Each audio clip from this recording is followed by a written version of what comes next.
오늘 말씀은 하나님의 말씀을 가진 우리의 특권에 관해서 이야기하려고 합니다. 세상의 모든 엄마들이 한결같이 하는 말이 있습니다. 우리 아이는 머리는 좋은데 노력을 안 해요. 공부를 조금만 하면 금세 성적이 쑥 올라갈 텐데 말입니다. 정말 안타까워요. 이렇게 말합니다. 그 좋은 머리를 사용하지 않고 놀리면 머리에 녹이 있을 텐데 머리 좋으면 뭐합니까? 맞습니다. 좋은 머리는 사용해서 유익을 봐야 하고 돈이 있으면 뭐라도 사서 먹어야 하는 것입니다. 그런데 좋은 머리가 아니고 또 가진 것도 넘치도록 있어보지 않아서 그런지 아무짝에도 쓸모가 없다 하더라도 머리 좀 좋아보고 가진 것도 넉넉했으면 좋겠다 하는 생각이 듭니다. 오늘 바울 사도는 본문에서 하나님의 말씀을 아는 지식이 얼마나 소중한지 말씀하십니다. 아무리 실천을 안 한다 하더라도 가지고 있는 것 자체가 큰 유익이라 하십니다. 바울 사도께서 본문에서 말씀하는 유대인들은 이스라엘 피를 받고 태어난 사람을 말하는 것이 아니라 주로 바리새인을 가리켜서 하는 말입니다. 이들은 자신들만이 진짜 유대인이고 다른 사람들은 하나님의 진노를 기다리는 죄인들이라고 생각했습니다. 이스라엘의 하나님이 임박한 진노를 피하려면 그 죄인들에게 말씀을 가르치고 깨닫게 해야 된다고 생각했습니다. 그래서 이분들은 틈만 나면 성경을 읽고 성경을 필사하고 성경을 가르쳤습니다. 성경 전문가였습니다. 성경을 모르는 사람들은 무식한 사람, 배우지 못한 사람이라 단정했습니다. 바로 저 무식한 사람 때문에 하나님의 진노가 이스라엘 나라 모두에게 임한다고 생각을 했죠. 그런데 예수님은 이 바리새인들을 향해서 지독한 표현을 사용하십니다. 두 가지인데 하나는 독사의 자식들이라, 또 하나는 외식하는 사람들이라. 다시 말해서 겉과 속이 다른 이중적인 인격을 가진 사람이란 뜻이죠. 또 비유적으로 회칠한 무덤이라고 말씀하셨습니다. 당시에 이스라엘의 무덤은 바위를 파서 만든 돌 무덤이었습니다. 이스라엘은 이런 바위가 많이 있습니다. 사람들이 보통 바위에 굴을 파서 무덤을 만들고 그 앞에 큰 돌을 막아둡니다.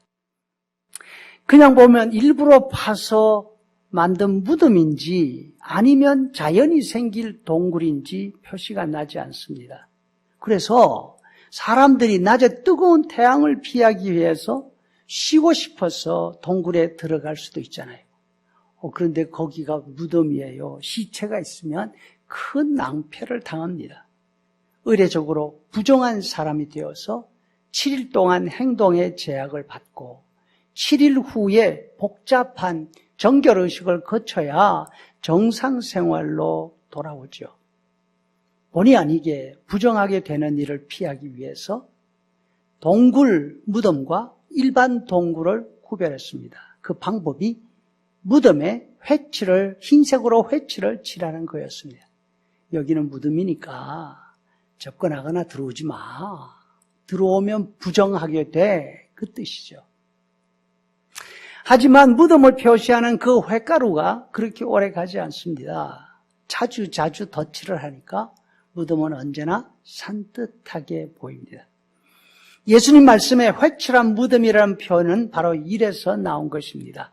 겉으로 보기에는 늘 새롭게 단장된 하얀 회칠되어 있지만 그 안에는 사람들을 부정하게 만드는 유골이 들어 있습니다. 예수님이 바리새인들을 향해서 말씀하십니다. 서기관들과 바리새인들이 모세의 자리에 앉아서 무거운 짐을 묶어 사람들의 어깨에 지우면서 자기들은 이것을 한 손가락으로도 움직이려 하지 않는다. 또 천국 문을 사람들 앞에서 닫고 저희도 들어가지 않고 들어가려고 하는 사람도 들어가지 못하도록 막는다. 이렇게 말씀하셨습니다. 이처럼 성경을 많이 알고 있으면서 다른 사람에게 짐만 지우고 천국에 들어가고 싶어하는 사람들에게 방해꾼 노릇을 한다면 어떤 생각이 들죠? 차라리 성경을 모르는 게 낫지 않나 이런 생각이 들 수 있습니다. 성경을 알고 있으면 무슨 소용이 있냐고. 성경 말씀을 실천해야 유익이 되지. 하나님을 모르고 자기들 마음대로 사는 이방인들이나 성경을 잘 알고 있는 유대 지도자 바리새인들이나 자기 욕심대로 살고 죄를 짓고 그렇게 산다면 성경을 아는 것이 무슨 소용이 있느냐고 반문하게 되죠. 바로 이 말에 대해서 바울 사도가 대답합니다. 절대로 그렇지 않습니다. 바로 살지 않는다고 성경 지식이 소용없는 거 아닙니다. 성경을 아는 유익은 삶의 모든 면에 큰 영향을 미칩니다. 이렇게 말씀하고 있습니다. 아마도 바울 사도는 자신이 경험한 경험에 비추어서 이 말씀을 하고 있지 않나 생각을 합니다. 바울 사도 자신이 바로 뼛속까지 바리새인이었지 않습니까? 천국 문 앞에 서서 예수 믿고 천국 들어가는 사람들을 천국에 들어가지 못하도록 매를 때리고 잡아가두고 심지어는 죽이기까지 했습니다. 바리새인을 향한 예수님의 꾸중 지적의 꼭 들어맞는 사람이 세상에 있다면 바로 바울 자신이었습니다. 그는 성경 지식에 있어서는 최고의 권위자였습니다. 열심으로 하면 그를 따라올 사람이 없었습니다. 그 당시 모습으로 본다면 바울은 차라리 성경을 모르는 사람이었더라면 훨씬 더 좋았을 것입니다. 그런데 예수님을 만나고 난 뒤 바울 사도의 성경 지식은 예수님이 메시아 하나님의 아들이심을 증명하는 하나님의 능력의 지팡이가 되었습니다. 사랑하는 여러분, 지금은 우리가 알고 있는 성경 지식이 혹시 잘못 쓰인다 하더라도 성경을 많이 읽고 많이 알고 있으면 너무 좋겠습니다. 남을 비판하는 데 사용해도 좋고 성경 많이 안다고 자랑하는 데 써도 괜찮습니다. 성경이라서 많이 읽고 많이 배우고 많이 알았으면 좋겠습니다. 나중에 성령의 감동하심이 있을 때 바울 사도처럼 자신의 부족을 깨닫고 하나님의 사람으로 쓰임 받을 수 있을지 누가 압니까? 하나님께서 내주셔서 성경을 잘 알고 그 성경 지식으로 많은 사람들을 어른들어 인도하는 저 하늘의 별처럼 빛나는 하나님의 일꾼의 도구가 되지 않겠습니까?